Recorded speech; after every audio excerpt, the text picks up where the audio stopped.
Hey mate, are you having trouble with tightness behind that knee of yours? Maybe you find it hard to touch your toes, or you just feel like you've got a bit of pain behind the knee that you just can't ditch. Well, you're in luck. We're going to go through a way to release that pain and work on some movements that are going to help you to build up strength so that pain never comes back. Let's check it out.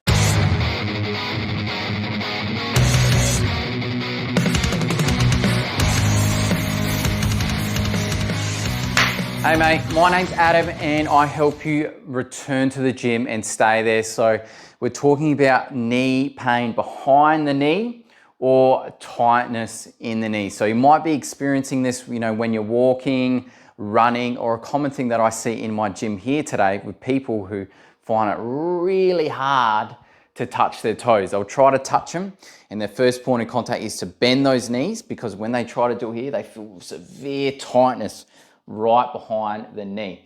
Okay, this will help with that too. So let's jump straight into it. So what we'll need to get is, we've got a ball, a lacrosse ball, and you might need something like a yoga block or just something so you can raise your calf up on, okay?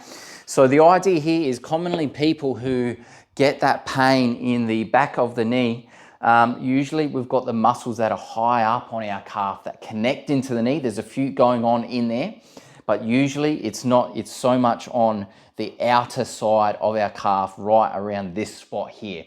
That's what we're going to be getting stuck into. Generally giving a bit of relief into there helps people to get into that, be able to get that, that knee back and be able to lock it out, okay?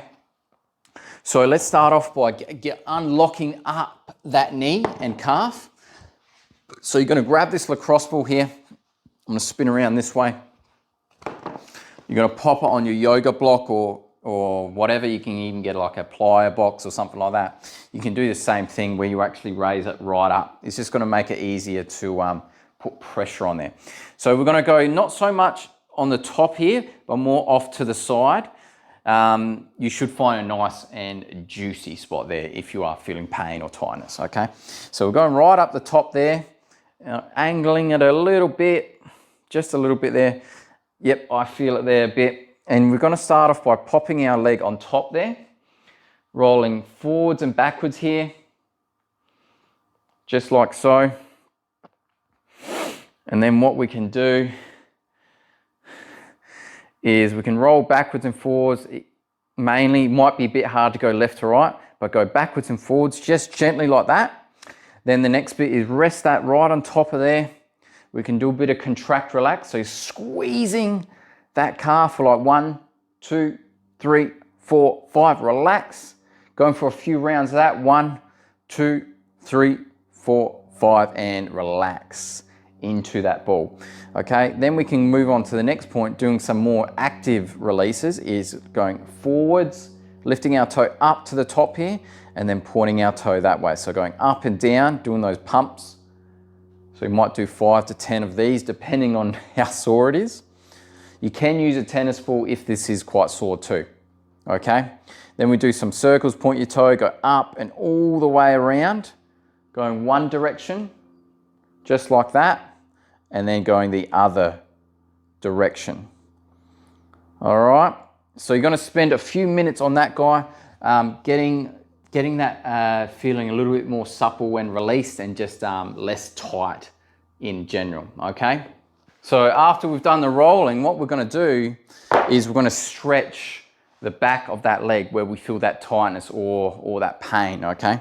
So what we do here is we prop the foot up like that, and we're just gonna lean over there, and we're gonna kind of pivot left to right to get the stretch in just the right spot. Usually the spot we're looking for is where we rolled out, which is on the outer side, top outer side of the calf there, okay? So we're gonna lean forward, keep the heel on the floor. You might squeeze your butt as you're doing this too, leaning over, and then just kind of leaning towards that tightness, okay? And just going forward and back, and really just loosening up that area. And getting some more mobility and flexibility in there, okay? Should feel nice, a really good and nice stretch. for you, okay? So once you've got that, you can actually do a quick test retest and, you know, stand up and try to touch your toes and just feel if you can keep that leg a bit straighter when you're touching the toes. If you know that you're getting closer and you can keep your leg straighter, you're definitely onto something, okay? So you can ditch that box, get rid of that ball.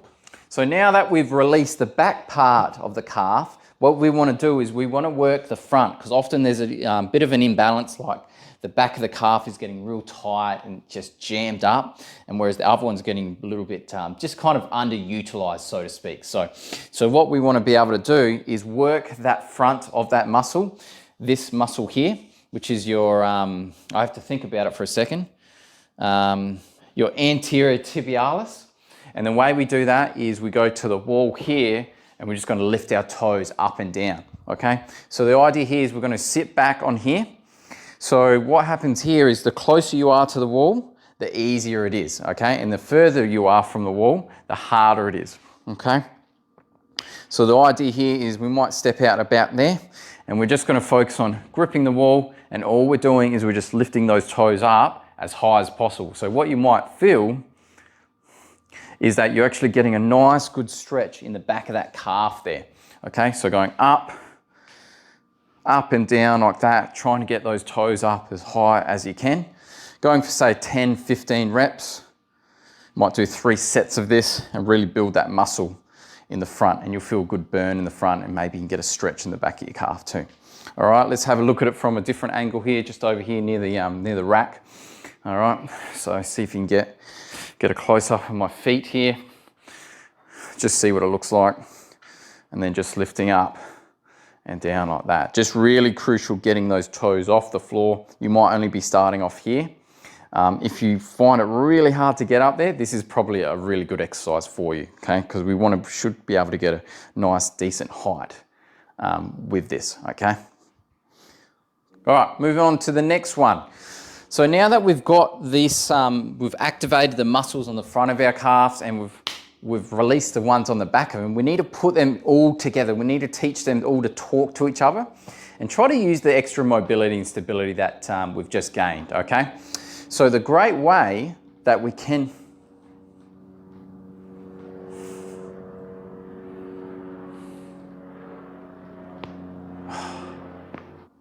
a great way to put them together is a forward leaning split squat or lunge, okay?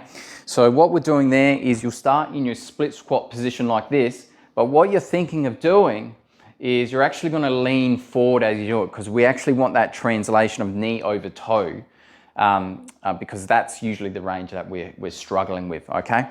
So what we do is we go hands on the hips or wherever you want, and we're just thinking about dropping the hips to the floor and kind of moving forward and getting that knee over that toe, okay? So it might feel like it's a little bit jammed up. You might only be able to get there, but the whole idea here is we're gonna work that range that we're probably having a bit of trouble with, okay?